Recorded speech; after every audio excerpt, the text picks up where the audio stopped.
திருப்பி சொல்றேங்க, எல்லா தலைவர்களுக்கும் எல்லா இயக்க தலைவருக்கும் இருக்கக்கூடிய உரிமை.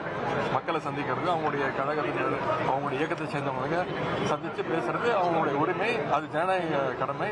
அதை யாராலும் தடுக்க முடியாது. ஆனால் நம்ம காவல்துறை ஒரு தடவை பார்க்கும்போது கூட்டம் அதிகமாக இருக்குது, அவங்க செய்யக்கூடிய காரியங்கள் அதெல்லாம் பார்க்கும்போது நம்ம ஒவ்வொருத்தரும் அவங்ககிட்ட ரிக்வஸ்ட் பண்ணுறோம், சில விஷயங்களை பண்ணாதீங்க, மரத்து மேலே ஏறாதீங்க, பொதுமக்கள் இடையூறாக இருக்காதீங்க, இப்படி பல விஷயங்களை சொல்கிறோம். இதற்கு மேலே கட்டுப்படுத்துவது அந்த பர்டிகுலர் அந்த இயக்கத்துடைய தலைவருடைய அந்த இரண்டாம் கட்ட தலைவர்களுடைய அவங்களுடைய பொறுப்பு.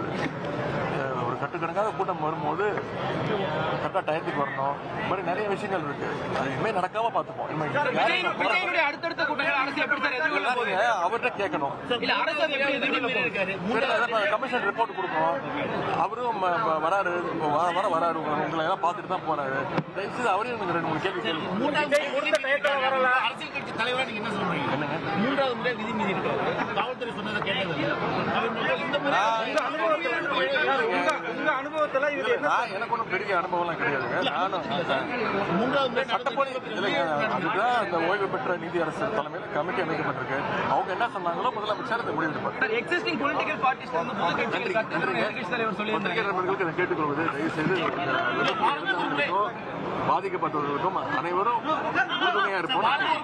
காரணம் சொல்றீங்களா?